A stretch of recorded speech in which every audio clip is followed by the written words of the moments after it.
చాలా సంతోషం. ఈరోజు స్వామివారి యొక్క జయంతి ఉత్సవాలలో రెండవ రోజు.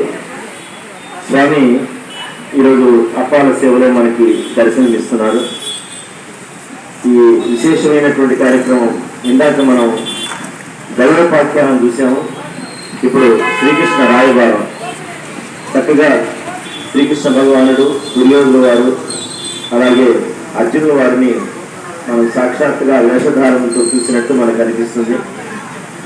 మనకి బృందావనంలో మనకి అటు ఉత్తరాది వెళ్ళామంటే కాశీ కానీ బృందావనం కానీ, సార్ ఒక్క నిమిషం ఉండండి, ఏమండి, హలో, వెళ్ళి వాళ్ళకి నమస్కారం చేసుకుంటారు.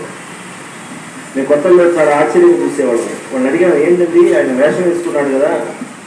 అంటే వేషం వేసుకోవడానికి కూడా అర్హత కావాలి. ఆ వేషం వేసుకోవడానికి కూడా ఎవరైతే వాళ్ళు వేషం వేసుకోలేదు, అది పూర్వజన్మ సుకృతం ఉండాలి.